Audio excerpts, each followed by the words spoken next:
What's today's date? 12/13. All righty, let's get going. This meeting is hereby called to order. At this time, I would ask everyone to please rise for the Pledge of Allegiance. And Ms. Gaffney, as our newest member, would you please lead us in the pledge tonight? Certainly. I pledge Pledge allegiance to the flag of the United States of America and to the republic for which it stands, one nation, under God, indivisible, with liberty and justice for all. Thank you, everyone.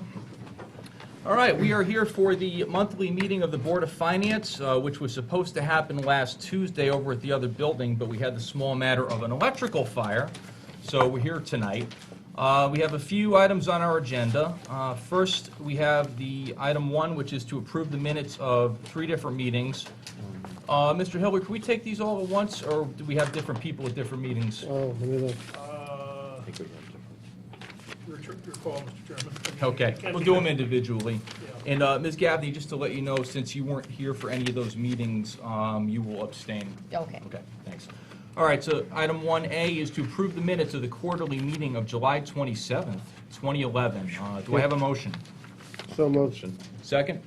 Seconded by Mr. DeWitt. All those in favor? Opposed? Abstentions? All right, so that carries 5-0-1. All right, item 1B, to approve the minutes of the regular meeting of October 4th, 2011. Do I have a motion? Bob Stone, seconded by Mr. Brown. All those in favor? That carries 5-0-1. And last but not least, to approve the minutes of the quarterly meeting of October 26th, 2011. Do I have a motion? So moved. By Mr. DeWitt, seconded by Mr. Kiley. All those in favor? Opposed? Abstentions? That carries 4-0-2. All right, item 1 is dispensed with. Item number 2, to hear and discuss with the Town Workers' Compensation Administrator, PMA Management Corp. of New England, the current program and experience for the town and Board of Education. Mr. Hill, you want to do an intro on this? Certainly so. Thank you, Mr. Chairman. As you are aware, the town has been represented by a third-party administrator. And twice in the last couple of years, we've had the pleasure of the company of Don Perno from PMA of New England, who has represented the town in this capacity for many, many years. The name of the firm has changed a couple of times, Yep. but the individuals haven't, and the staff is behind. And I think both the town and the Board of Education, I'm pleased that both the HR directors of the Board of Education in town are here this evening, and also my counterpart at the Board of Ed, Doreen Mansell, from the financial standpoint here.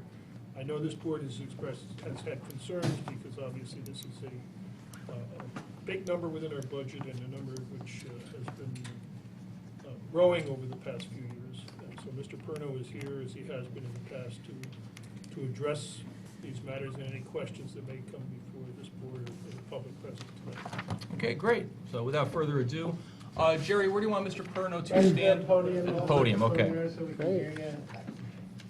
Fantastic. Thank you. Thank you.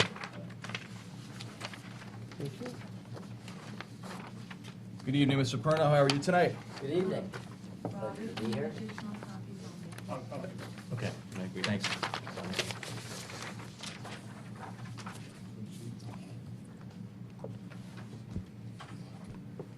Okay, we all set? All All set. right, thank you. Okay. I want to have the document. Just by way of intro, as Paul said, PMA's been involved for the last 3 years. Personally, myself, I've been involved in the last 20-plus years with the town and the Board of Ed, working on your workers' compensation program as a third-party administrator.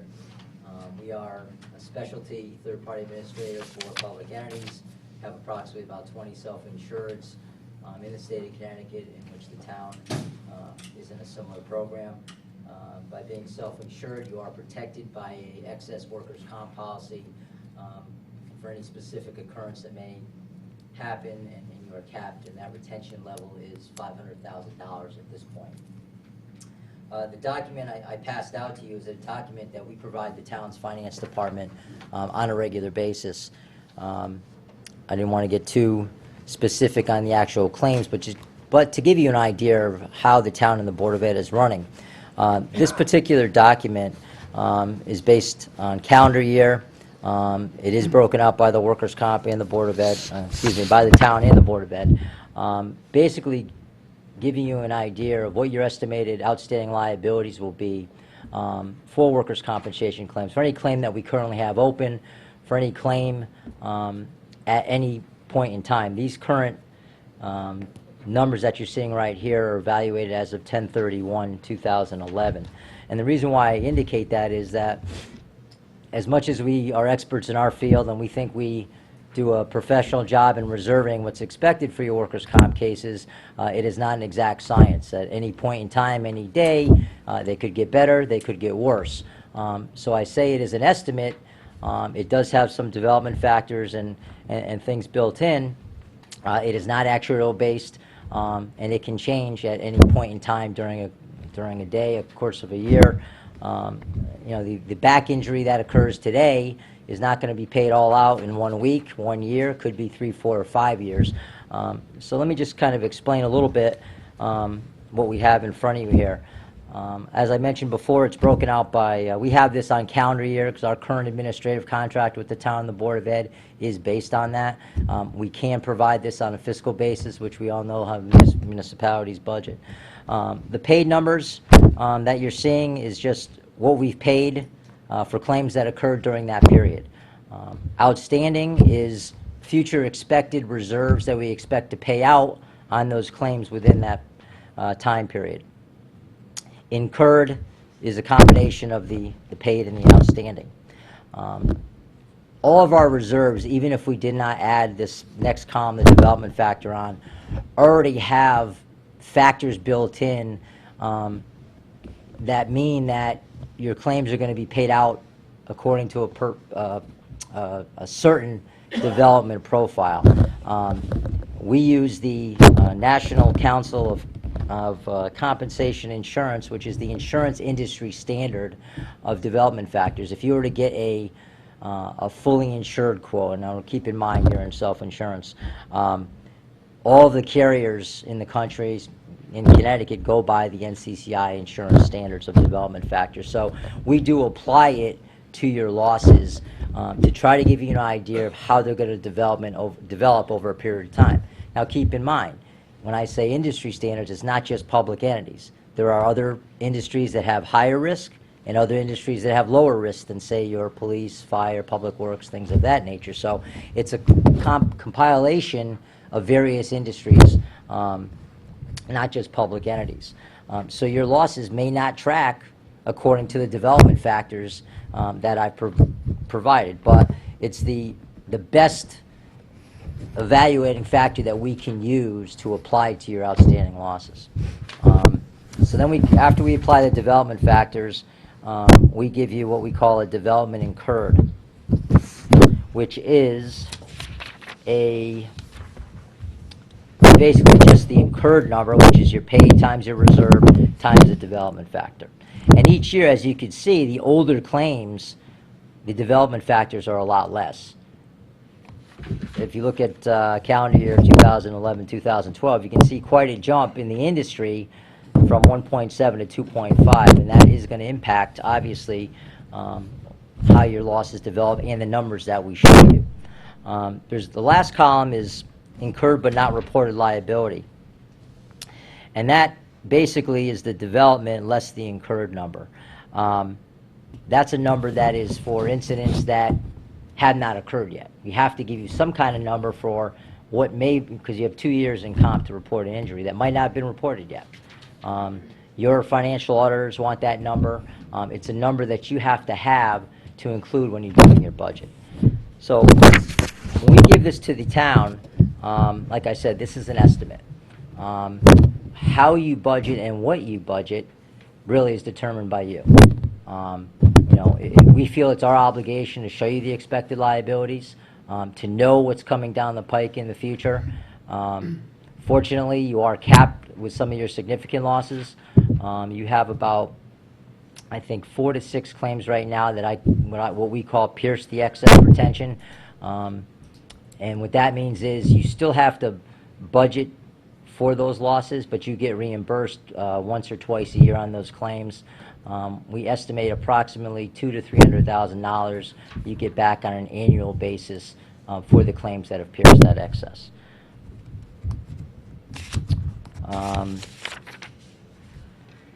Other than that, we provide this document as requested. We definitely do it annually. Mr. Hiller and Mary have asked for this sometimes more frequently if we're getting tight in your budget and you want to know what's going on. Could be quarterly, but anytime they need this, this is what we would provide to them. As well as there are other parts of your program that are also in place that we provide. Safety, prevention, and risk control. The best way to reduce your losses is to prevent them. And we do have a program with you right now that we work with the Board of Ed and the town departments on identifying certain risks, certain safety hazards to try to prevent these injuries from happening. That's really the best way to reduce your losses. I have some other suggestions if you wanted to hear them, but I am also open to any questions you might have for me. Sure. At this point, why don't we throw it open to questions from the board based on what you presented so far, and then we can get into the suggestions you might have. And Okay. I'll also ask our HR directors to chime in if they choose to. Mr. DeWitt. Thank you, Mr. Chairman. So the development factor, what has caused the NCCI to think that it's gone up that much in this last year? The losses that have occurred. This is just statistical across the country? Statistics across the country. Yep. A byproduct of the financial environment, a byproduct of... Could be some impact on that. I can't say it is not included in there. You know, the cost of workers' compensation as a whole, you know, you have these Irene, those type of catastrophes. Yeah. All those types of things go into the insurance industry as a whole. So this is specifically for claims, but those types of incidents that occur, natural disasters, things like that, impact how they rate what's going on in the industry. That is the most significant jump we've seen in a while, though. Well, it's funny, as it appears as if the economy it keeps going up, right? But the last 3 years it's gone up Yes. more than most, right? Yes. So I guess what you're saying is Irene, floods, earthquakes, hurricanes around here have all driven this number up. It is, and it is, unemployment goes up, Unemployment, losses right. are filed more frequently. Sure. Those types of things have an impact as well on the filing of claims. That's a good point. It's just there's less people working if there's more unemployment, right? But they'll file their claims before. Unfortunately, even if they go unemployed, if they have a claim in the workers' comp system, it doesn't go away. So, And then just my last question. Outstanding, so it got paid, I understand that. Outstanding is future reserves that we expect on your losses as of Gotcha. this particular date. so for the year coming up, we expect to pay about $250,000, and we'll keep a reserve of about $360 just in case. On those claims. Statistically, we think we need about $360 in the bank Right. to cover any losses. Correct. Okay, thanks. Thank you, Mr. DeWitt.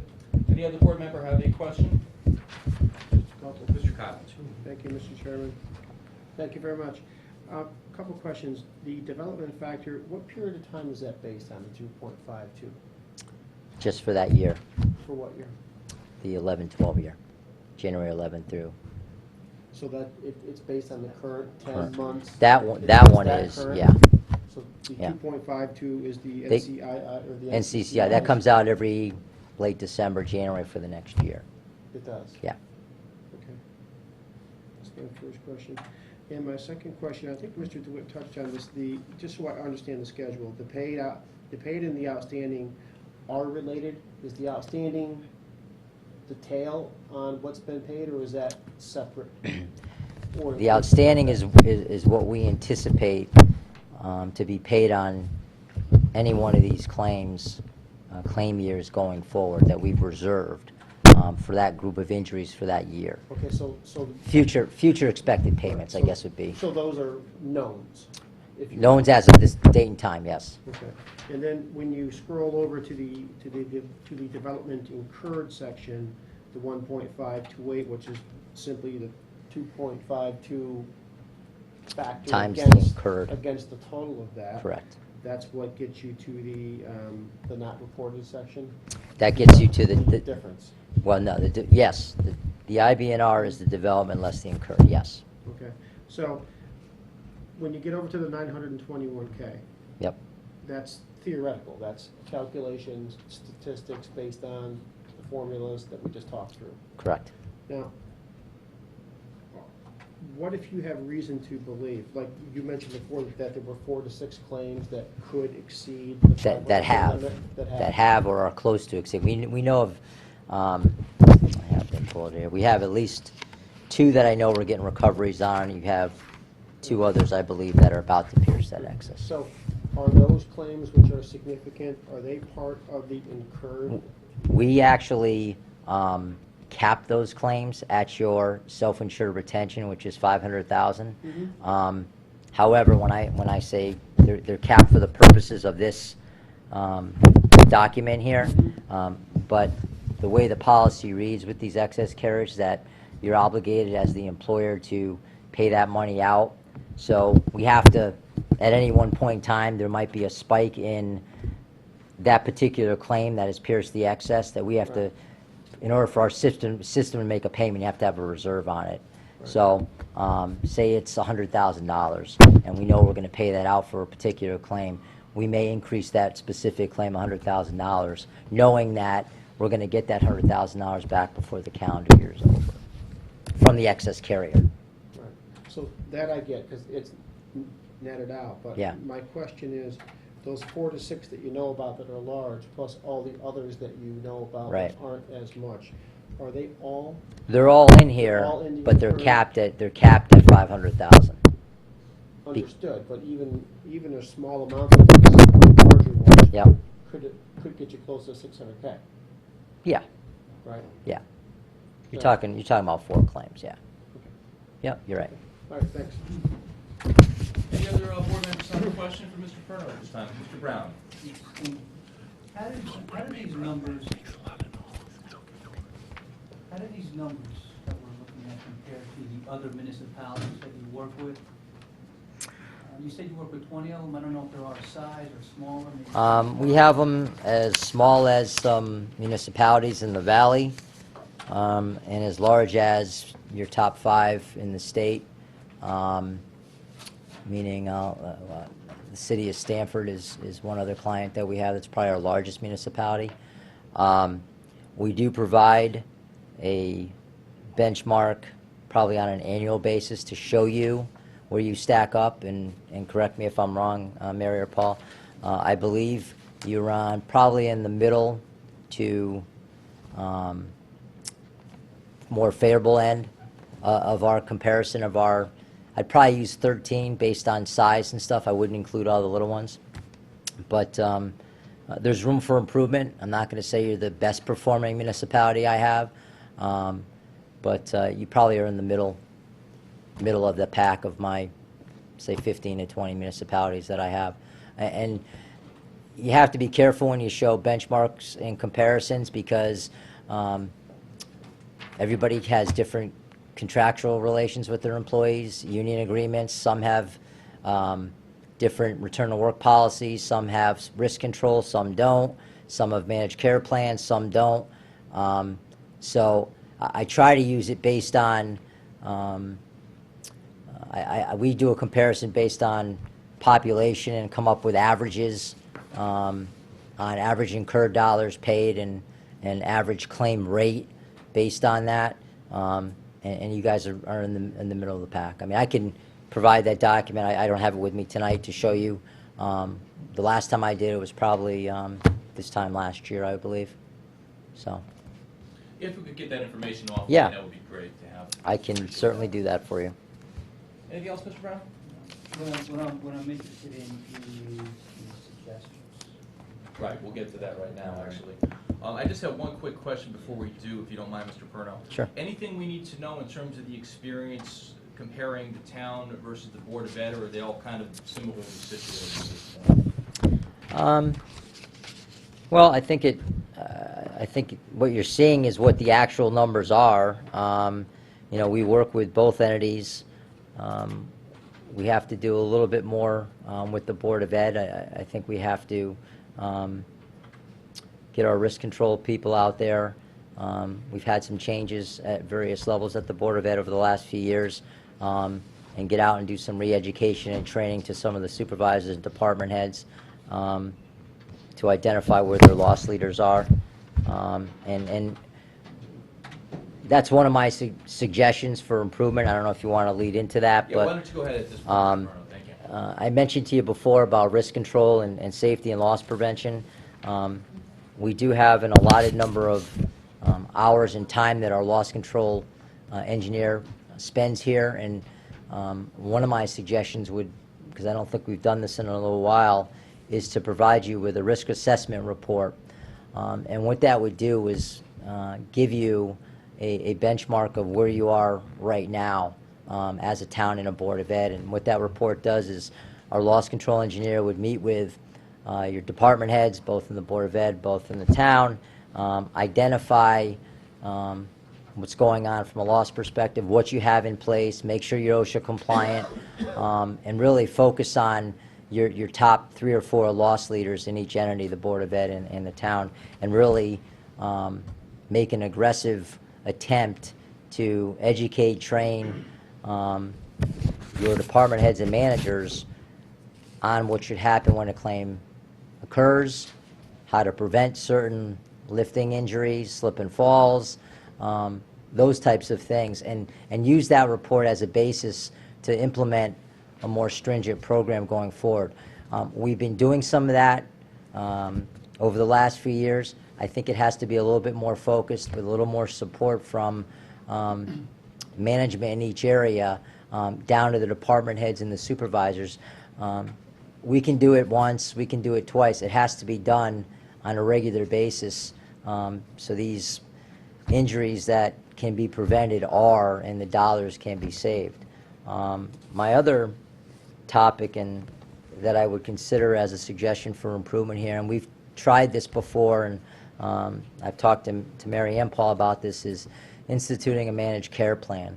The medical costs of claims are driving the increase significantly more than it used to be. It used to be a much more 50-50 split. Now it's leaning on the medical side 70-30. NCCI just put out a report recently showing that the medical costs on a claim have gone up about 60% over the last 3 years. So you could have been doing everything right, but the same back surgery, the same treatment that your employees are getting are significantly increased. Physical therapy costs, diagnostic tests, you name it, have all increased. We've looked at managed care plans in the past. There has been some resistance due to some of your unions and some of the departments. I will just speak freely here that the Workers' Comp Commission instituted this for employers to have this ability to direct care for their injured employees. You currently can direct their first treatment, but after that they can go see anyone they want, which may not be the best treatment for your employees. May not be the occupational experts that we would put together for a network of providers, where it's a little bit more in control, you direct the care, and the reason the commission put it in was to reduce the costs in the treatment of workers' compensation. That would be a significant step for this town and the Board of Ed to consider. Not sure where it has to go to get it done, but the commission indicates that implementing a managed care plan supersedes any contract language. It does, and there's some There's no gray area on that. It's what your beliefs are. We have clients, like I said before, that I would say 90% of our public entities are in managed care plans. The ones that are not, there might be even a certain department that we don't have in. You can choose to go that route as well. But I think that would be a nice first step to controlling the costs on the medical side.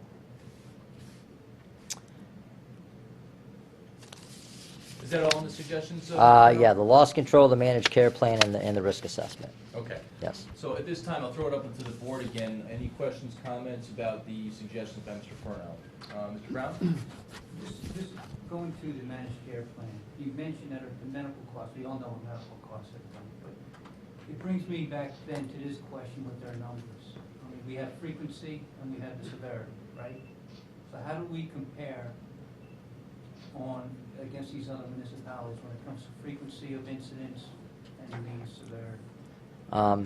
Again, I'm interested in this because you might as well take whoever is your number one municipality yep. and see what they do, maybe even contact them if we can, and Yep. find out where we can, why reinvent the wheel, where can we copy? And that's one of the advantages of working with a company like ours is we have the ability to do that with you and for you. And we do have our finance, HR departments from all of our clients who are in various public entity associations talk about what programs are in place. Absolutely. What's working well with one municipality certainly could work well here. But I think you have to look at the program, like some of the things I mentioned before about what your return to work policies are. But yes, that's things that we have done in the past to give you what I would call best practices in the industry. So could you give an example of success that you've had, maybe even just a percentage of return, when municipalities put these programs in place? Let's say you took suggestion 1 and 2. Not holding you to a number, but what's the potential savings that you... Well, initially when they came up with the managed care plan, they were enforcing it. They were saying, they were throwing around percentage of a 25 to 30% reduction in medical costs. I'm not so sure that if you ask the commissioner that in the state of Connecticut, if that's actually the number that they think happened. I think you did initially. See, that's why I think initially you may see such a decrease like that because it's a new situation here. But what we found is over a period of time, you have to do a lot more legwork with these providers because, like anything, they get used to what the fee schedule is, what the rates are, and sometimes they will prescribe more physical therapy. Now all the costs of it. So there's different things that you have to watch for. I don't think the impact of a long haul has continued like they would have liked it. But I think initially for the town and the Board of Ed to get into it, I think you would benefit significantly. I mean, I won't hold myself to a 25 to 30% reduction, but I think because it would be new here, unlike where it might have been new for someone 10 years ago, you will see a decrease in your medical costs. Just by the fact that you're not allowing a physician or a provider that is not an occupational expert and doesn't know how to treat a person that's out on a workers' comp claim, or is it just a general physician, or doesn't understand what the return to work philosophy is at the town. You have a number of those providers, unfortunately, like many employers do in this area and others in the state. That's the biggest impact of a managed care plan is controlling who your employees treat with. And not to, I mean, some people look at it as a penalty type thing when you do a managed care plan. It's no different than your group benefit plans. You're just putting together the best possible professionals who treat occupational injuries. Just like, you wouldn't want to be treated by a heart specialist if you had a back injury. So that's just off number 2, then you had another suggestion On risk control? on risk control. Risk control, and this is an area where the theory was that not to spend for safety or loss control. That was the thought years ago that it was foolish to spend $10,000 for our loss control engineer to put in safety programs. But one back injury that you prevent, one back injury is a six-figure claim. All right, one improper lifting technique by a public works employee cause you surgery, permanency. So that now, in this economy, the tune has changed a little bit, that, well, maybe it's worthwhile to spend the $10,000 up front to save the $100,000 on the back end. So again, that is a more of a soft cost number, because you're going to have to see that reduction in your frequency to show your severity go down as well. But my suggestion with the risk control, and really starting with the risk assessment, is to give you guys a report that shows you this is what we found. We did a walkthrough on every single facility and building in the town and the Board of Ed. This is where you're lacking, this is where you're okay, this is where you're compliant, and this is what our focused approach is going to be. Typically, we look at your loss sources as well, and we constantly are doing that all the time. It's not uncommon that your leading loss leaders are police, fire, public works, probably the custodian department in the Board of Ed, cafeteria workers. Those are pretty common for the public entity situation. So those would be the areas we would focus on. Are you saying we don't do that now? Not as aggressively as I think you need here. I don't think we have enough hours committed to our personnel to do that. We've allotted some, but not enough, probably for the size and for the losses that you guys have currently. And I'm sorry, is that part of? That's your part of our services? program, yes. So to beef that program up wouldn't be an additional cost to the town? No, not presently. Oh, Go I ahead. have $10,000 allotted for that number Right. right now. And in my budget request for this year, I've doubled it to Oh, 20,000. okay. But that program only started 3 years ago. Before that point in time, there was absolutely no loss control. So we put $10,000 in to see how it works, but it is not enough dollars to go to the Board of Ed in the town. And it is 1 year the Board of Ed gets services and 1 year the town gets services. So this year, after having conversations with Don, we want to double it and see how it goes. And when you're looking at over $2 million in loss, $20,000 doesn't seem like a lot of money, but I wanted to start doubling it. And one of the things that I wanted you to talk about is the medical trend. And if we go to a managed care program, the physicians begin to think that they work for us as opposed for the employee. Right. It's a different, Yeah, I it's a mean, different kind yeah. of conceptual, because then we're running the program, and so that's why we're interested in doing that. Yeah, obviously, the workers' comp system itself is there to protect the employees when they're injured. It's no secret that workers' comp also pays at a very high rate in comparison to group and Medicaid, Medicare, and so on. So if a doctor has an opportunity to get paid under workers' comp, they're probably going to find a way or ask for a history that would lead an employee to say, yeah, I was hurt at work, or this is how it happened. So I think what Mary is alluding to is when you have, again, when you put in a plan, you have the ability to choose based on the specialty requirements by the Workers' Comp Commission who you want. And it may be many of the providers that your employees are seeking. Now, I'm talking about the half dozen that wouldn't even be considered for a managed care plan. You're going to have your orthopedics that are in this area, your neurosurgeons, your chiropractors, all the specialists that we know over the years should be treating your employees. But you have a select few, and many of the employees in certain departments go to the same provider all the time. That is not a type of treater that I would say should be in your managed care plan. And then we can monitor. Once they're in the plan, like Mary was saying, we can go out to them and say, listen, you agreed to these protocols, you agreed to these procedures, that when a town of Fairfield employee gets injured, you have to respond to us to get them back to work, you have to give them proper treatment, you have to see them in a certain period of time, you have to give us information when it's requested, and if you don't, well, guess what? You're not going to treat the town of Fairfield or the Board of Ed employees anymore. And that's when the doctors will sit up and realize that you mean business, because, you know, they still want to treat your employees. It's, you know, I just told you the 60% increase, it's money to them. It's, I just want to add to it, if you have someone who's sustaining long-term injury, and every time it's make an appointment between 4 and 6 weeks, and each time they do 6 weeks instead of 4 weeks, when you have, one of the reasons why we've been looking into managed care with PMA is because if you have a physician who is now more responsive to them instead of not responsive, we can say whenever it's 4 to 6 weeks, we want them to see you within 4 weeks.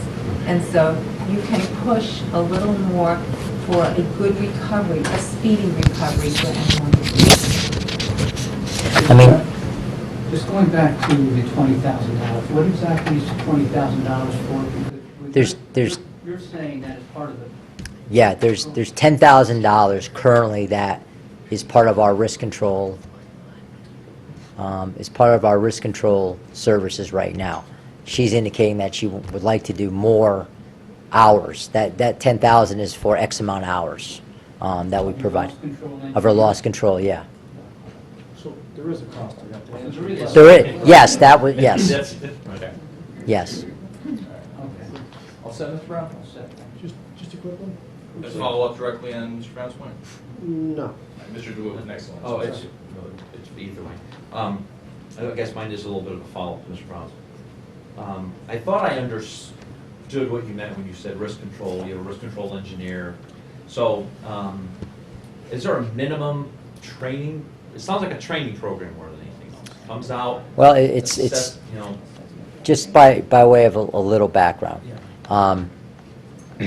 If you weren't in the current program that you're now being self-insurance, because when you're in self-insurance and you have to take a different look at your risk. It's your dollars, you control. You have to do more things from a risk management perspective. Sure. When you're just paying a policy out, if you're paying $3 million out to an insurance carrier, they will allot 1% of that premium for a loss control engineer to come out and provide loss control services. What we're talking about here is much more in-person, on-site, collectively working with your department heads and your supervisors, identifying your losses, providing the safety training and programs to prevent these losses, and it's a much more aggressive program.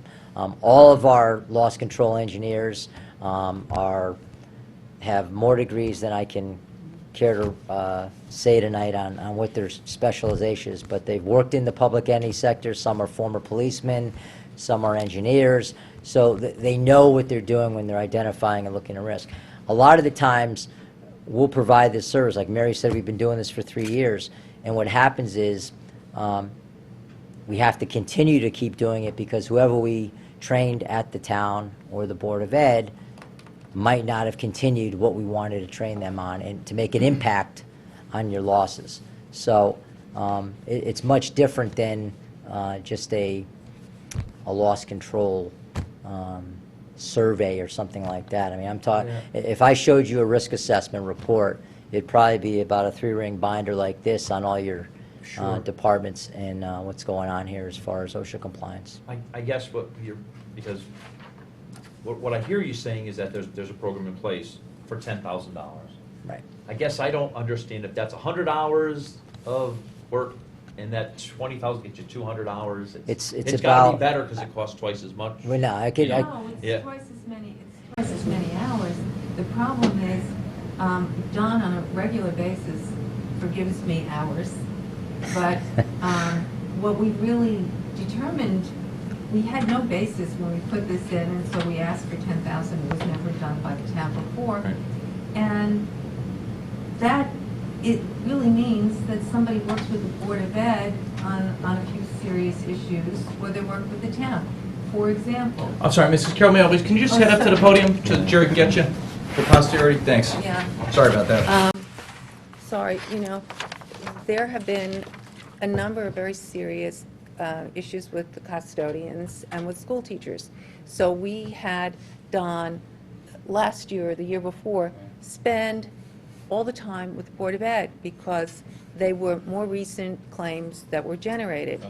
But as we look back, we need, as he said, you have changes in personnel, you have people who become very careful and very cautious and very aware of all the risk for a period of time, and then they gradually slip back in. It's like cleaning up a teenager's room. They gradually slip back into a lot of the habits they had before. So what we need to do is have a more routine, a more ongoing plan of attacking this and doing this. People change, people get used to doing Yep. things a certain way, but, you know, there are no jobs that everybody remains the same, you know, and when you have retirements, when you have promotions, when you have movement in DPW or the golf course, they went up and spent a day at the golf course looking at the equipment and how the OSHA rules were managed and how the equipment was maintained and what needed to be improved, what was OSHA compliant. Those are things that, some things we had to make minor repairs on, some things were easy, but then we don't go back to that site, because there is $20,000 for a town this size is not a lot of hours. No, and I think what you're saying is we're targeting issues. we're targeting- Custodians, 1 year, somewhere up, but And you we're want a little bit targeting more where the recent, comprehensive plan. we're targeting where the recent losses demonstrate that we need more ability. That makes sense, okay. And if there were more money in place, we would have more rotating things just to hit every department in town. But right now, we want to move forward with 20,000. And if we see return on that, I might say if they're taking down workers' comp claims, Yeah. we want to do more of that. The other aspect that Don wouldn't address is how we structure paying out of workers' comp claims, and when people are paid contractually more than the workers' comp law guarantees. Though that's a third, course of action that would actually take place in union negotiations. But all of those three components are the only components that you can save. Medical trend is going up. The State of Connecticut Workers' Comp Board is very generous. Those are things we cannot do anything about. Accidents do happen. There have been, when he cited all the places that we would have accidents, he didn't mention teachers. You would not put teachers at a high end of risk, and yet several of our most serious, most expensive claims have come from that arena, and some of them were freak accidents that we could never train for. So it's a very difficult area to budget for, and it's a very volatile area because you are very much affected by medical trend and the generosity of a board you have no control over. Just one follow-up on the loss control, risk control. We've seen in the last 3 years, I would say, an increase by the state of doing site visits at public entities. They've taken their turn of going through various employers throughout the state. Public entities seem to be on their list. And any day you pick up a local section of your paper, you might see that such and such a town, OSHA was out there and was cited for whatever fine or violation that they're in. That's another reason why you want to have that in place. It could be such things as revamping what your safety policy is in the fire department. We have a risk control only contract with the city of New Haven that's 600 hours. And I could give you a lot of examples of success that we've had there. And that's a lot of hours. I'm not saying you need 600 hours here, but I'm just saying that that's the type of commitment that they made to us because they believed in the personnel that we have that can provide safety prevention. Mr. Kiley, I believe you had a question. I do have a couple quick ones. On this very same topic, you know, Yep. we're talking about, if I heard you correctly, that the long-term return on investment for this training or this investment in training is going to be softer. Because From the risk control you're side, not right? going to see savings in premiums or savings in medical costs. You're going to see a reduction of these things over time. So back to Mary's point, you may not be able to gauge it It's hard. to make a decision, is it 10,000, is it 20,000, is it whatever? But that, I don't think that's the right way to look at it. I think the way to look at it is that you need to make these investments today, knowing that the return may be soft, difficult to calculate, but is going to take place over time. And it sounds like what we're doing is we're putting out fires. We have a little bit of money, so we'll do a little bit of this year and a little bit of that next year. We aren't addressing the issue, we aren't addressing the whole problem, and therefore you're never going to have a complete solution, and therefore you're never going to have a return on investment to come back and re-justify spending the money. So I don't know how you get out of that vicious circle, but it sounds like one that we shouldn't be in. I'll tell you what, I will speak with Don and people in the agency, and I put in $20,000, but if I feel that I should change that number, I will make that adjustment. I know that we spent a lot of training with the Board of Ed on custodians, and they did feel that it made a huge difference, but it's not sufficient amount of money for the size of the town. But it's not the dollar, it's the investment, it's the training, it's investment the in people. learning, Yes. and it's the changing of habits that save you in the long run over the longer period of time. My second question is to the administration.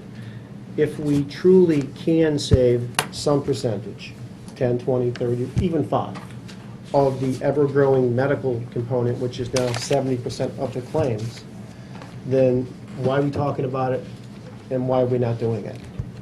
We're going forward with doing it. It's been in my plan. I said last year that we wanted to work on it. With the contracts, we didn't get to it, but I think that it will definitely come to fruition this year. It's been included in my goal for this year for budget purposes. With And what we I would know. tell you, we had OSHA, we were one of those towns that had OSHA come in a couple of years ago, and we fared very well. And a lot of it I do say, one is Ed McCourt, who was very helpful, and two, there were a number of issues that had previously been addressed by the loss control that PMA had been, I think you were Webster at the time, had been out to site inspections, and that did help us, and we had no violations in the areas that they had looked at, because we'd already cleaned up whatever could have been a problem. No, but specific to the managed care. Yeah. No, I mean- we're pursuing that this year. I mean, pursuing it and doing it are two different things. I think we Well, should I be hope doing that it. we will have it in place by this time next Okay. year. Thank you. And my third question is, and I don't know if this makes sense to ask right now or not, but when is the last time the town has done a financial analysis of the self-funded workers' compensation versus a premium-based workers' compensation expense to the town, short-term, long-term? Mr. Hill, you want to field that one? I don't know that analysis has ever specifically been done. Certainly in my tenure, it hasn't been done. Moving away from it well, getting into a self-insured status is a complicated procedure, and Mr. Perno could explain it more because Yeah, I don't want to get it on that. involves Yeah. a lot of stuff with the, you have to be a certain size and you have to have a certain financial capacity, which we clearly do. The rule of thumb is that you're not paying the profit margins that the insurance companies are doing, and I think it's a similar discussion that we have as far as health insurance is concerned. Dom could probably address more clearly than I could what the estimated savings are as far as it's concerned. I don't think we need But to go there. That wasn't the my fact question. is That's fine. that the I- vast majority of towns of our size are self-insured. Question's been answered, Mr. Kiley, or you want? Well, But as far as a specific analysis of it, kind of lining them up side by side and saying, here's what we are, if we went to a self-insured status back in the mid-'80s, I believe it was. Quite a while ago, yeah. Yeah. Yeah, so we're in excess of 25 years on that basis. Just one comment on Yeah, that same sure. topic. We do provide, since one of the things we do as a company is take entities to self-insurance, and we know the process quite well. And typically, for most employers of a certain size, it is the most cost savings measure. And for your workers' comp, your liability and your group insurance. We can provide, and we do, because you're not the only public entity that has brought that question up. We do provide an analysis of your self-insured program. We call it it's an insurance term, a mod master that comes up. It's a calculation that comes up, and what, based on your losses, like I would take this document and plug it into this formula, and it would come up with what your mod factor would be, which is what the insurance carriers use to come up with the premium, and give you an estimate on what a guaranteed cost or fully insured, and we could do that fairly simple because we have such a significant amount of data over the years. And it's probably a prudent thing to do every once in a while, just to see, to reconfirm that you're in the right program. I will just tell you that you probably are in the right program, knowing what's out there as far as the carriers. But if you need a document to show, and again, similar to the NCCI factors and stuff, it's an insurance industry known practice to do this. I just provided it to one of my self-insured entities who wanted to know that same fact, so I'd be glad to provide that to you. Thank you. Thank you, sir. Sure. Mr. Stone, please.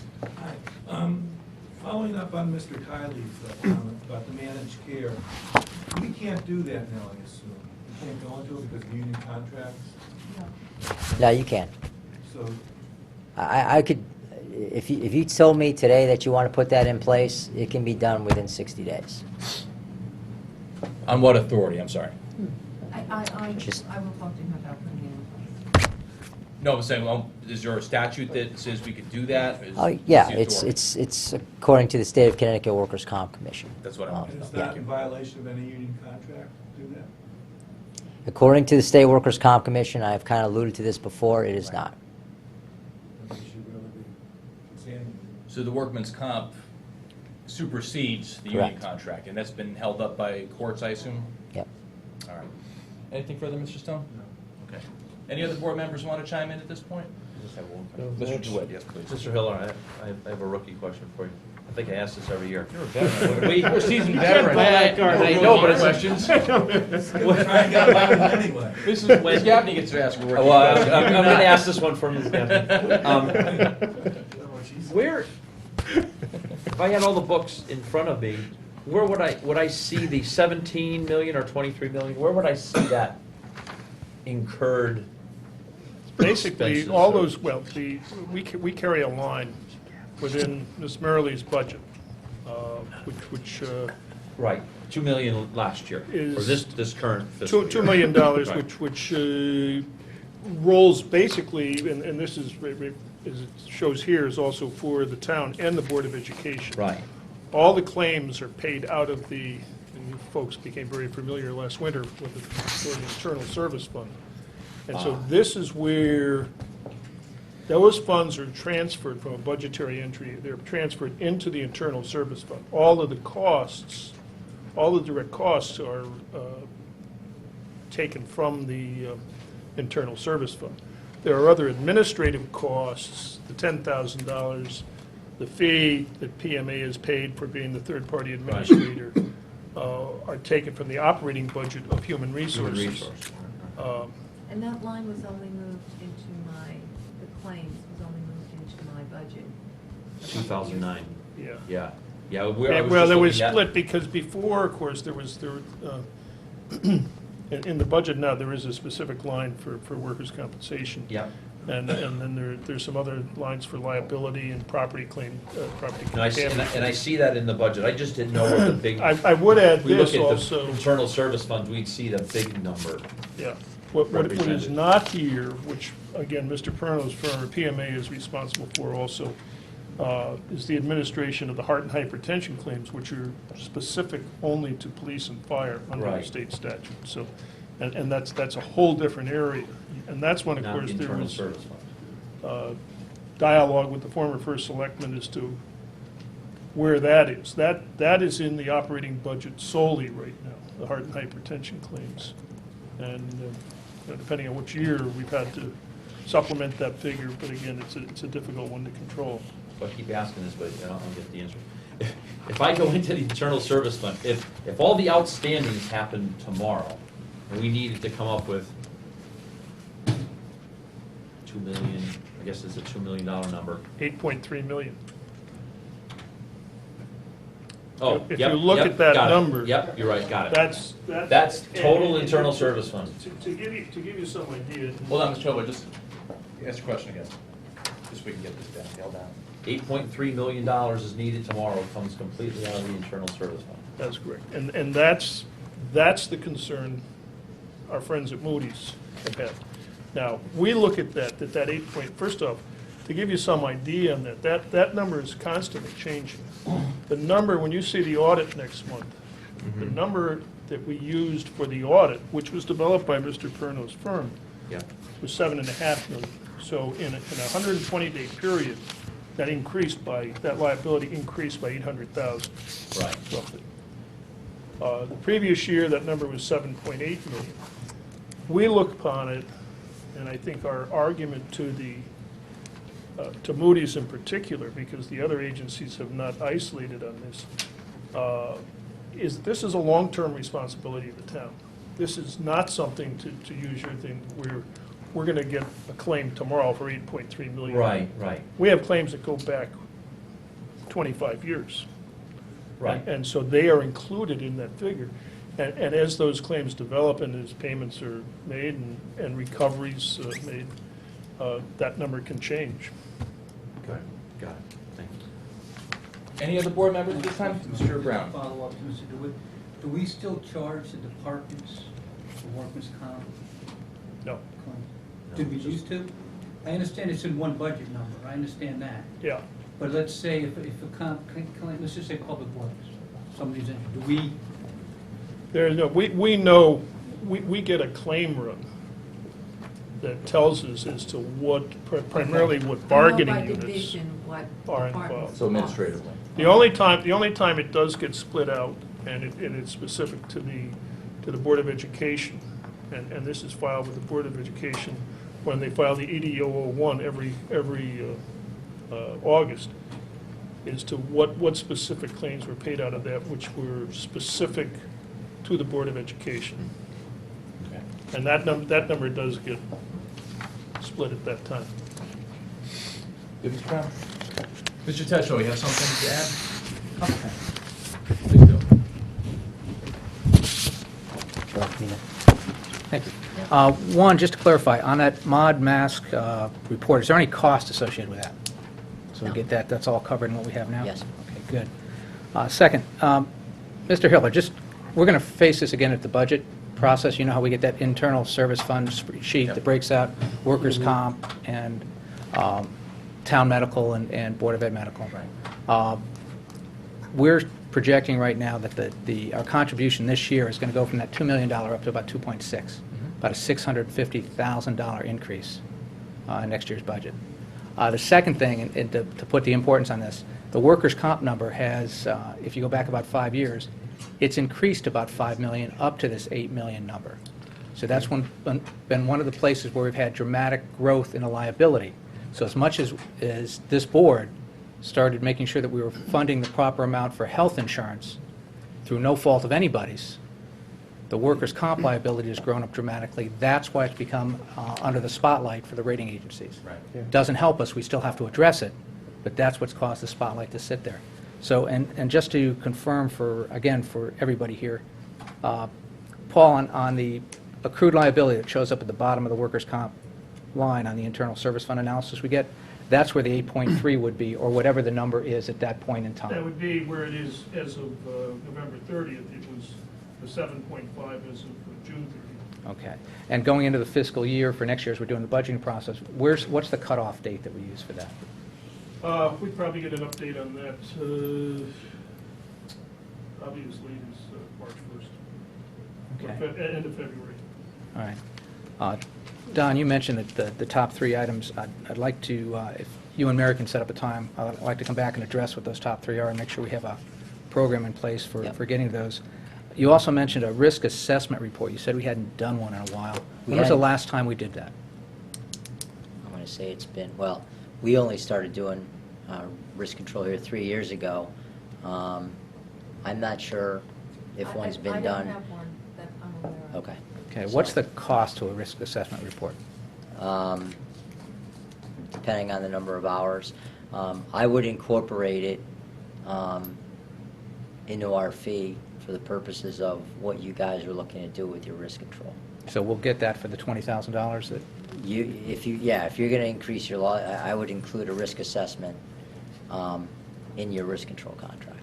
Okay, So so- basically, it's no charge. so can we do that now? Do we have to wait until No, July you can- 31st? whatever you'd like to do it. They're July? January 1st.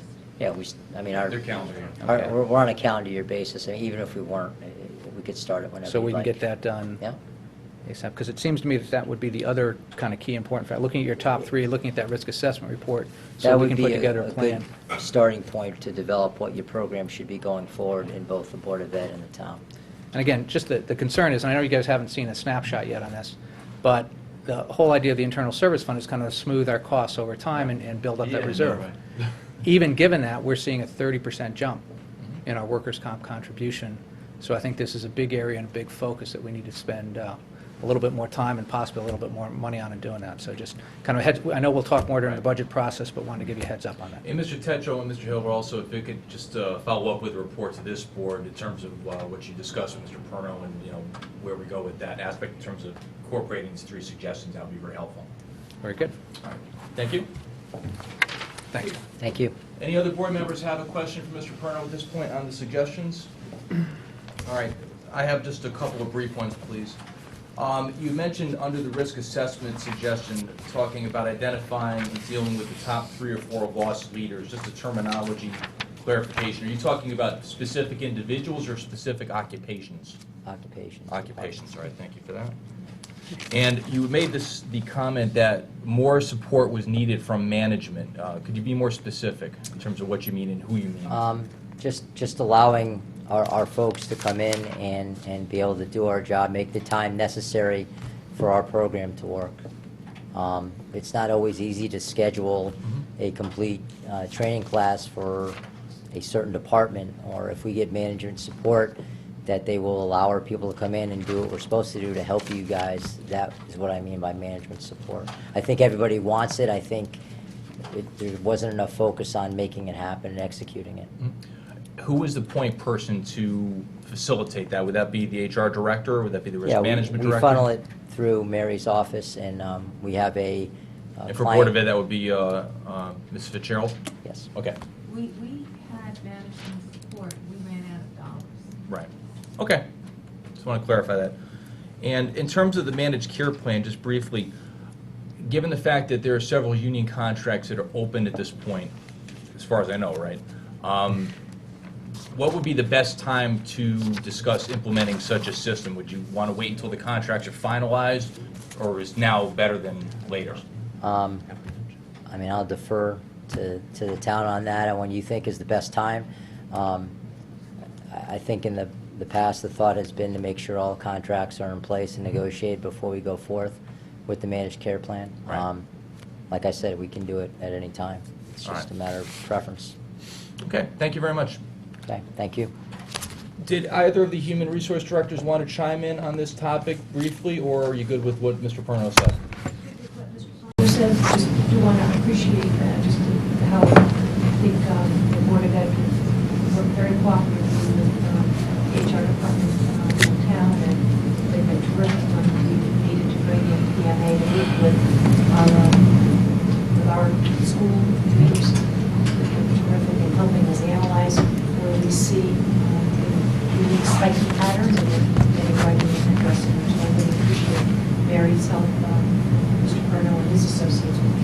Great, thank you very much. And we've been more aggressive about litigation and following up on people who we think are not overly incapacitated with private investigations, so we have been... That happens? Really? I'm shocked. Well, on occasion, very rare, but it has happened. But we have been very aggressive in that area and seeking second and third medical opinions. So I think that has helped. Great. All right, thank you very much. Thank you. Mr. Perno, thank you so much for your time. Appreciate Thank you, it. appreciate it. It's a discussion item. We need to throw it. Okay, at this time, we're going to move on to item number 3, to hear and discuss a report from the Investment Subcommittee of the Board of Finance. Now, I had sent an email out to the board members this afternoon. Mr. Brockfeld, who was the chairman of this subcommittee, is not present tonight. He had another commitment, so at this time, I would entertain a motion to postpone this report to a date certain, that being our January meeting. Well, first, I guess we could need to get a motion on the floor, and then we can discuss it if need be. So can I get a motion on that to postpone? Second? Mr. Stone. All right, it's on the floor for discussion.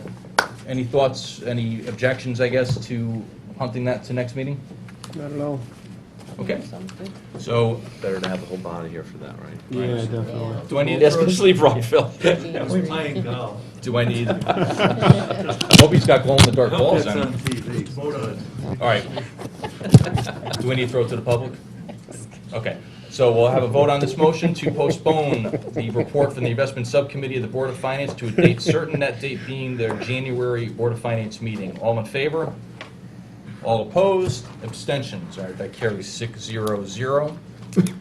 Similar on number 4, although I, being the chairman of the Budget Subcommittee, I'm here.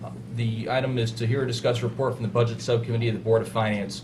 Again, we had discussed moving that to our January meeting, so we have the full board here to consider it. And there was also a policy suggested with respect to the delivery of documents, so we'd rather have it before the full board. So at this point, we can have a motion to postpone this item to a date certain, that being the January meeting.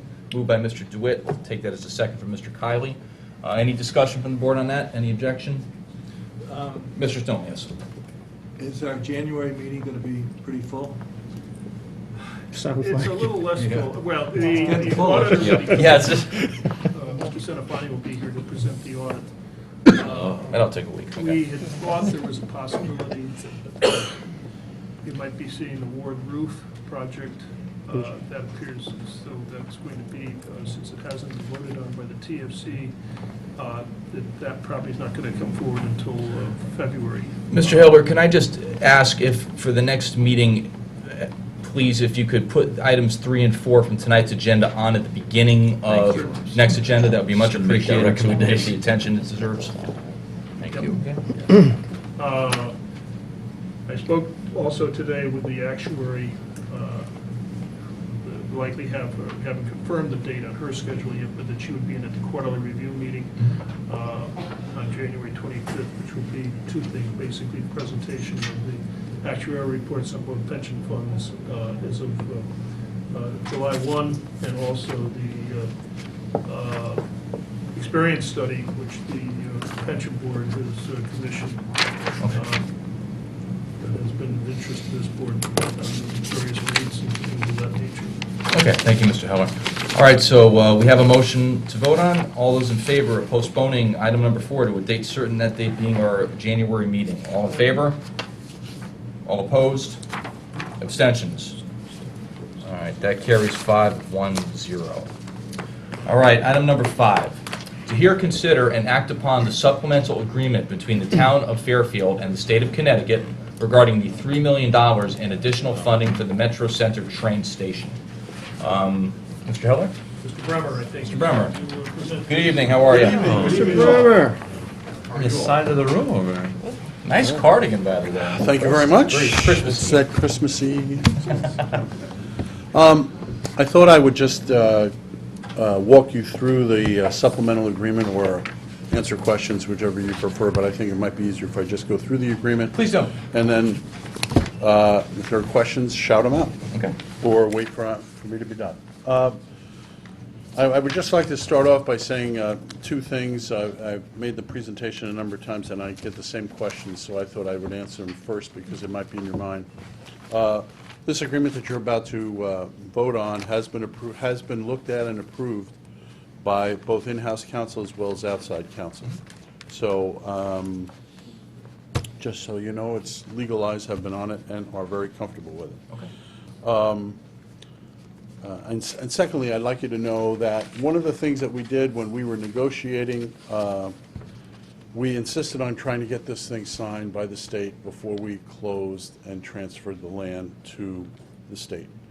The strong feeling on our side was, if we had transferred the land and then started negotiating this, we would see this 6 months, a year from now. There's no interest or incentive on the state's part to enter into an agreement wherein they have to give us some money.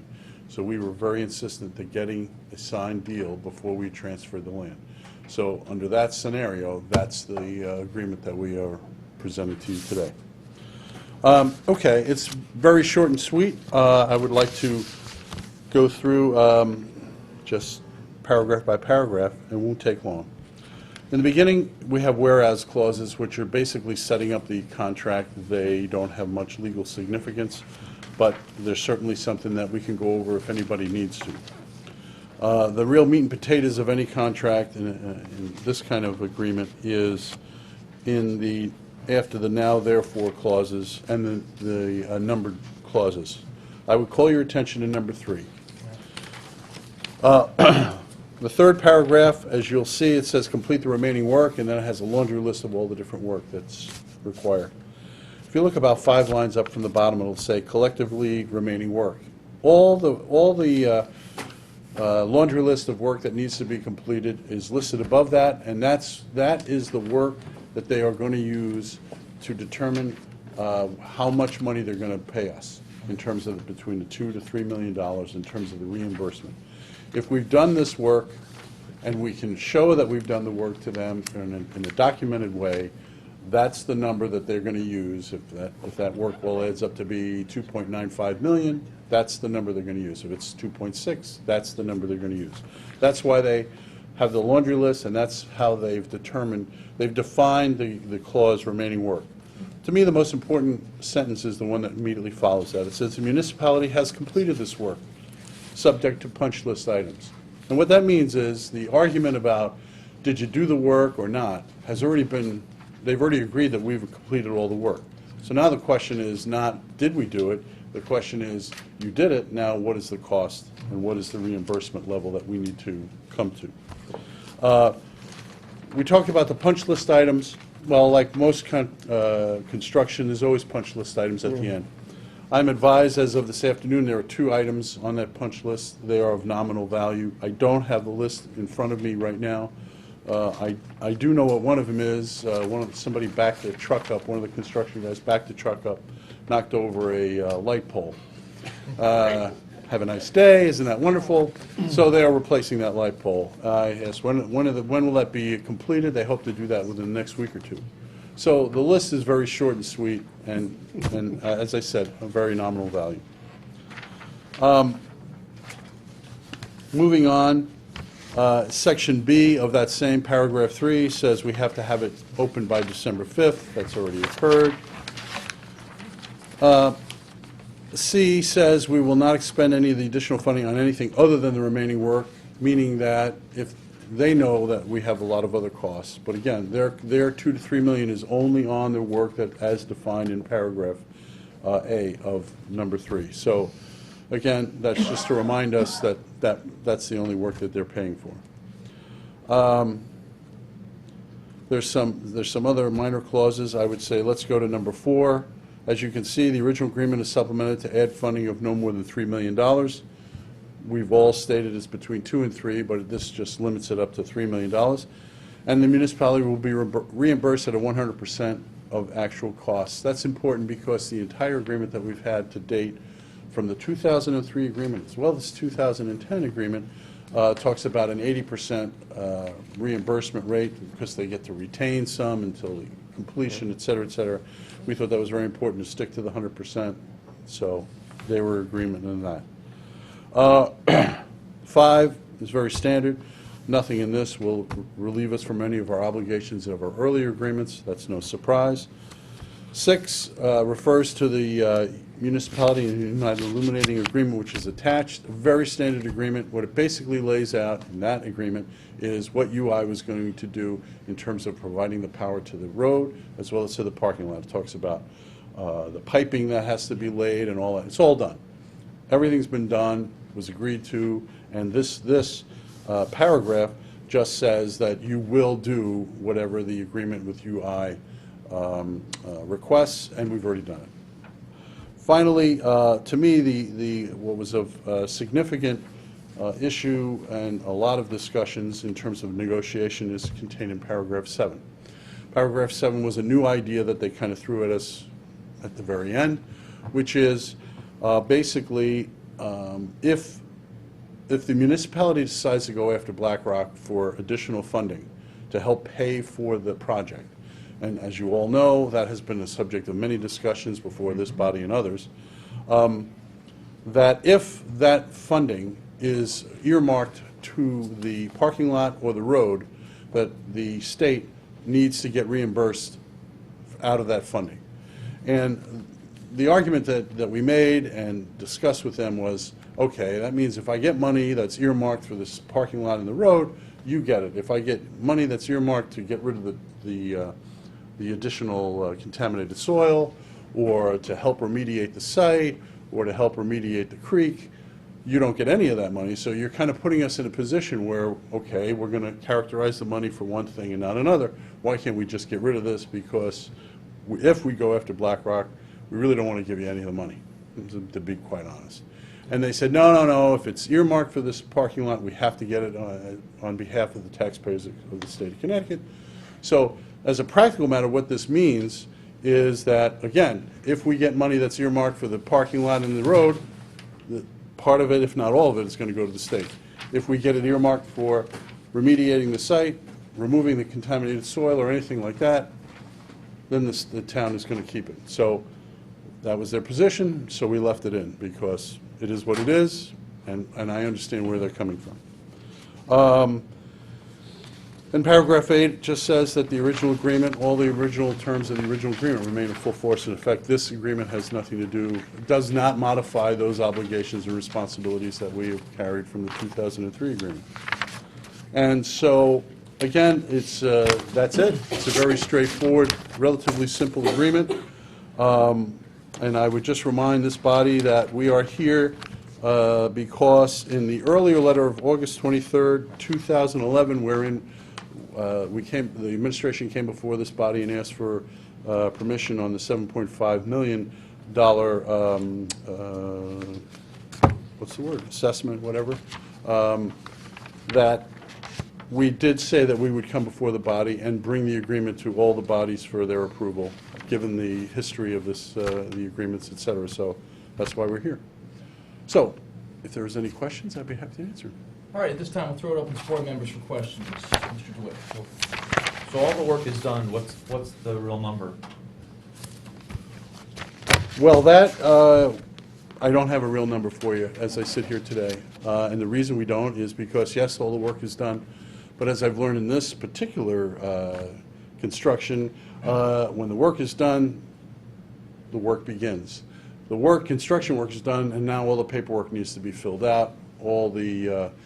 We need all the quantities. Everybody has to put all their heads together. We've got 3 different groups. We've got Lorero, who does all the environmental. We've got STV, who does all the testing to make sure that the different quantities are in fact what the contractor says. When all that paperwork is delivered and we really know, that's when we submit it to the state. So we don't have a number as I sit here today. I'm very hopeful and I'm very expectant that the actual amount will be very close to $3 million.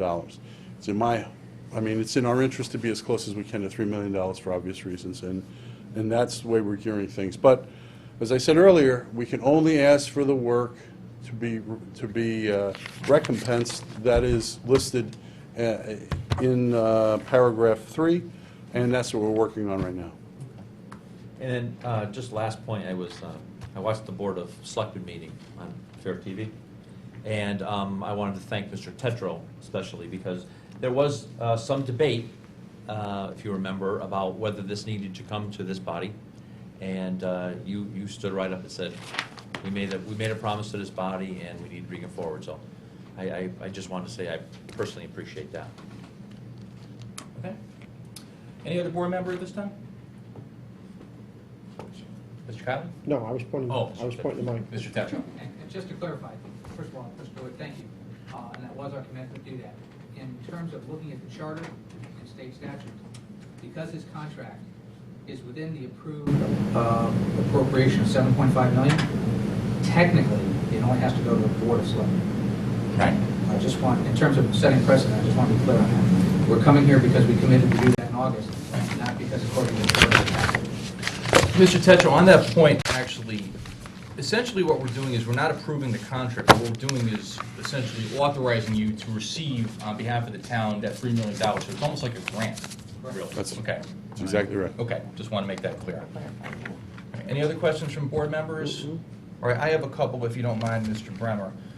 First of all, you refer to paragraph 8 on page 3. It says, "All other terms and conditions set forth in the original agreement remain in full force and effect unless specifically supplemented by the supplemental agreement." I notice it does not reference the 2010 agreement. Does that mean that that's null and void, and we don't have any obligations under that agreement? I don't believe that that would be a construction that the state would take. It is absent, though.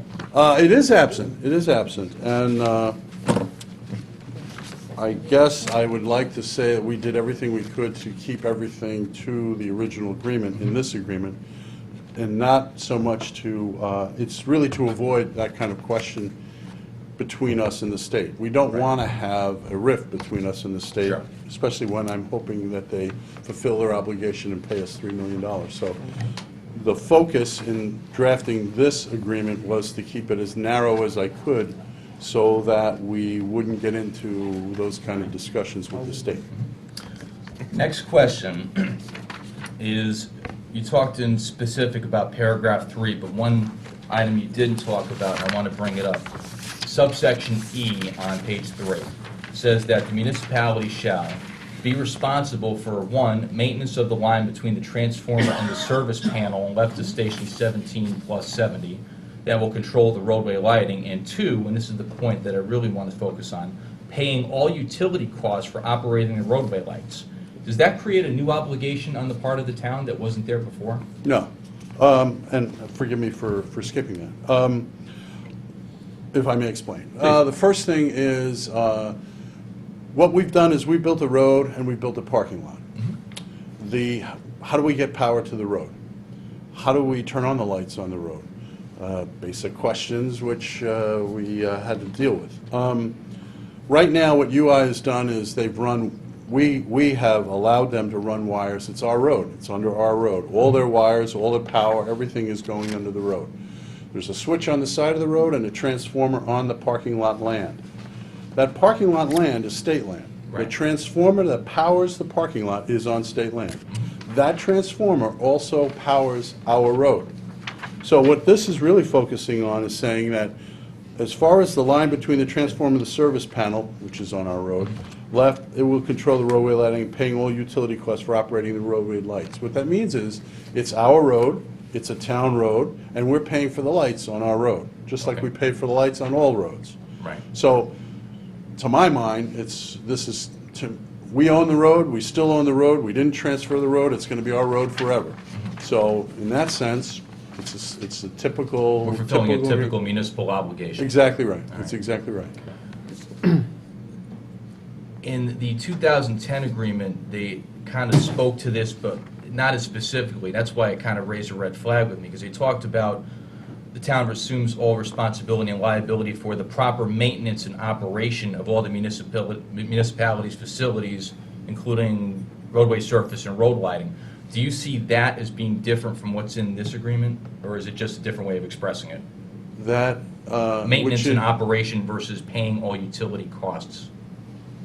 Between which two agreements? The 2010 agreement and the current agreement we're considering. No, and where we started with the whole UI in the state, and this agreement, this $3 million agreement, let's focus on the agreement that I'm discussing with you now. Right. We'll get to the 2010.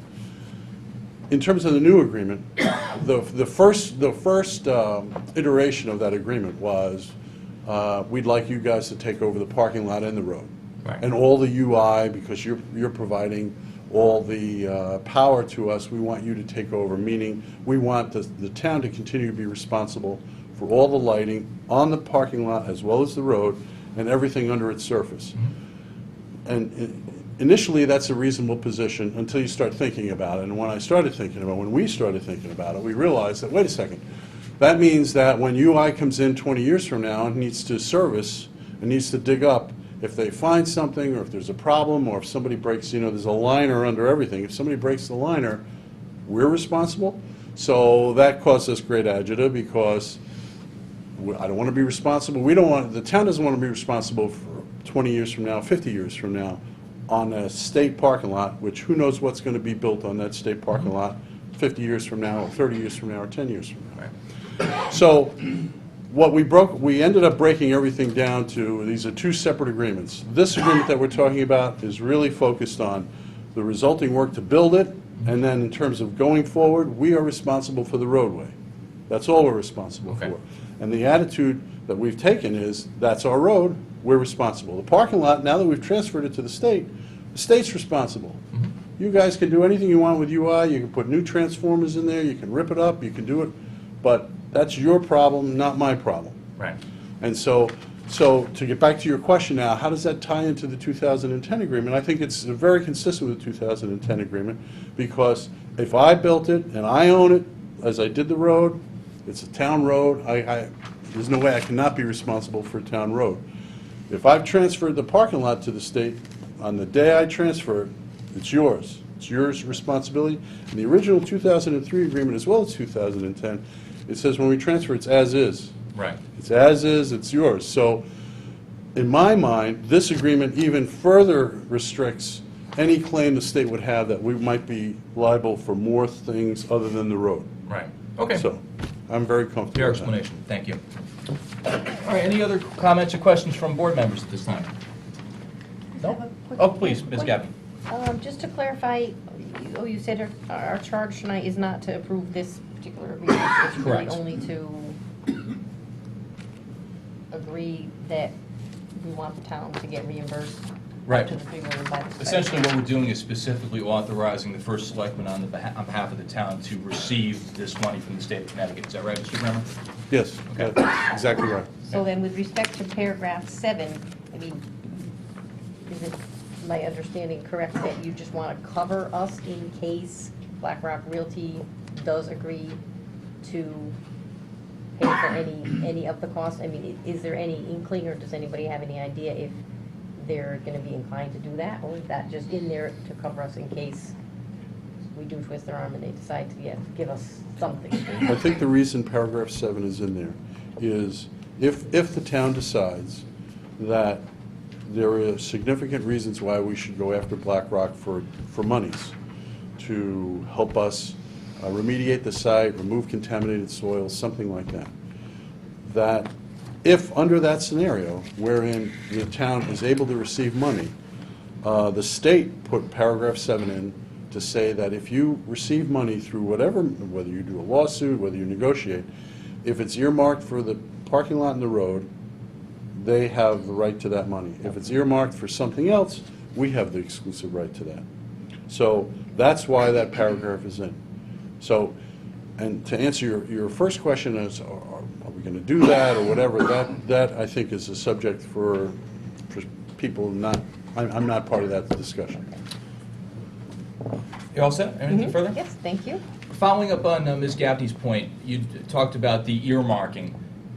It's not usual that when you get a judgment or award that it's earmarked for specific things. Usually you get a lump sum dollar amount. So how are you going to hash out what's for lights, what's for dirt?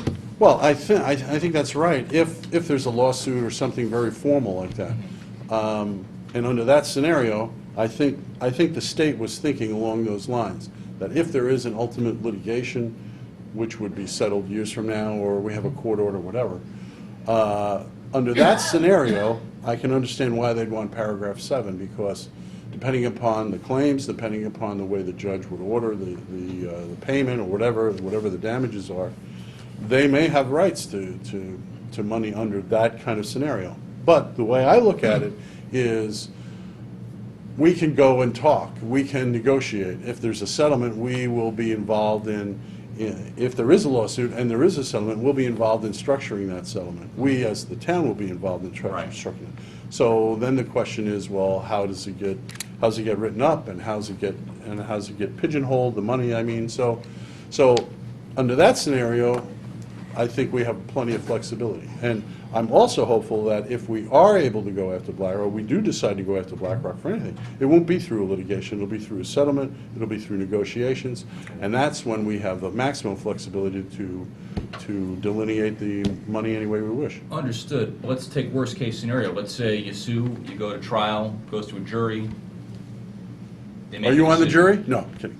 I never get picked for a jury. I knew too many You and me people. both. They don't like real attorneys on Right. juries. So they come back with a $5 million verdict for the town, but no earmarking. Because again, it's not unheard of, but it is unusual to say, well, we want this amount of money for, Right. you get a lump sum.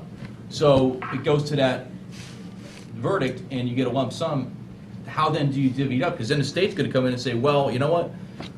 $3 million, that goes toward the stuff that we're entitled to, so you have to reimburse us everything we gave you. Then I would be. Then you're up a creek. Well, I would argue that that's not the case. I would argue that, in fact, if that becomes the hypothetical and that becomes the scenario, that if the state's not involved in the case, it's just us, and it's not earmarked in any way, shape, or form, I would then take the position, the state would say, hey, where's our money? And I would say, well, I was just awarded this money. I think it's 98% is for contamination soil, and, oh, what do you want, 2%? You know, that kind of thing. We Right. have that discussion with the state, and we'd have So to the work it state's in out. an equally untenable position, is what you're saying. Exactly right. Fair point. So we Mr. have to Tetro, work do it you out. want to add? Yeah, just, I think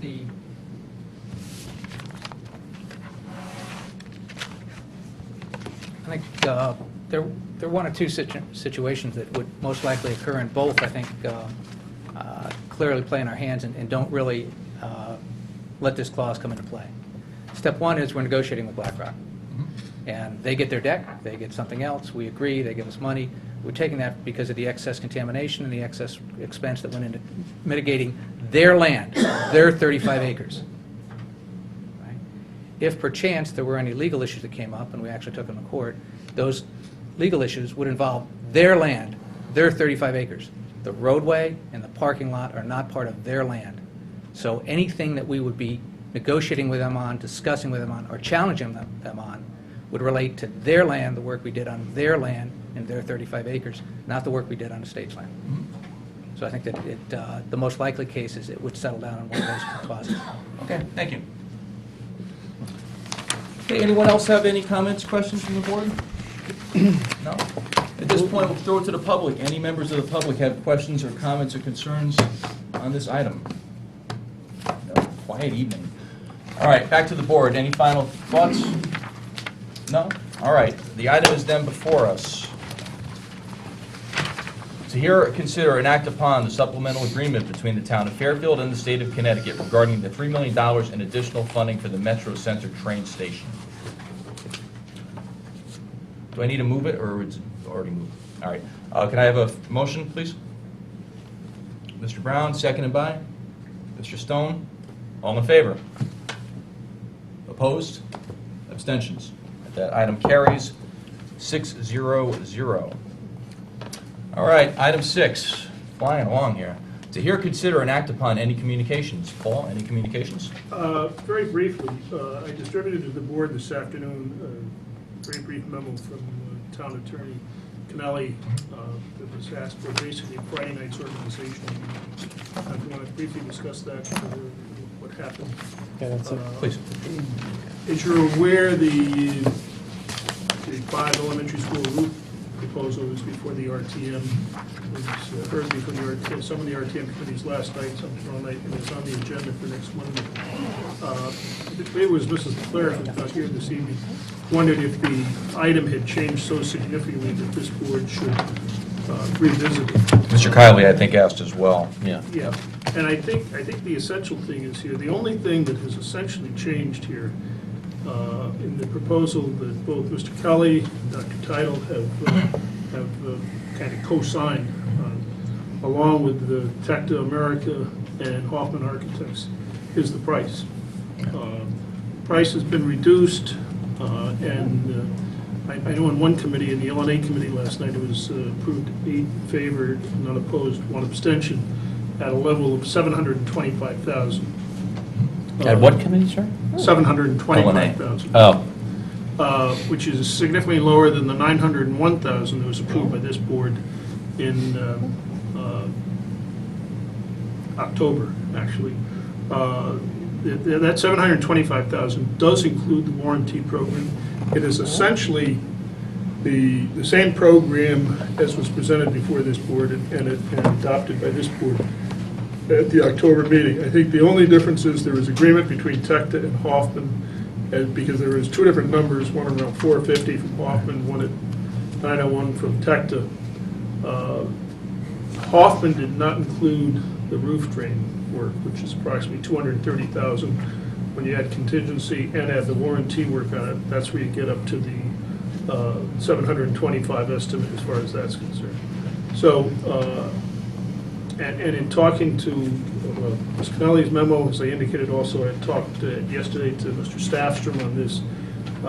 He reviewed this memo, he reviewed the memo from Mr. Kelly and Dr. Title, and says that it's essentially the same. Obviously, the board, the RTM, always retains the right to lower any amount as presented by this board. So they're essentially going to get the same thing that we approved, and then it's incumbent upon one of their members to make a motion to amend the To amount amend down it to down to the 725. lower amount, Okay, right. fair enough. Any Yeah, that's- questions about that? No, Comments? it works. Yeah, okay. It's, yeah, it was just, It is what it is. yeah. Yep. The only other thing that I can tell you is that we have received verbal confirmation, maybe on my computer upstairs, of a reaffirmation of the AAA rating by Standard & Poor's. Good man, all right, good news. Okay. Thursday's refunding, hopefully. Dr. Bernanke didn't do anything today to upset the apple cart. Good. Yeah, Keep the one day. markets quiet for about the next 40 hours, we'll be very happy. Awesome. Good to hear. Treat yourself to a beer tonight, good work. All right. Just really quickly. Yes. I don't know if you have a copy of the budget subcommittee report, because that did not go out in our packet because of the late hour. Yeah, it was with- emailed, With which but we didn't go delivered out. it, so I don't know if you want to give that, if you do have it, just give it out to the people here for January. Thank you, Mr. DeWitt. All right, while that's being passed out, item 7, to hear, consider, and act upon any other business which shall properly come before this meeting. Any other business? Nope. That would be none. All right, at this point, I would ask then for a motion to adjourn. Can I continue in my vein? Yes.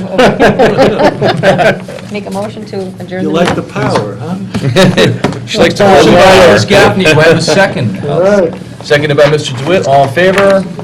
Opposed, abstentions, we are adjourned. All right. Thank you. Don't bang in that gavel. Thank you, Mr.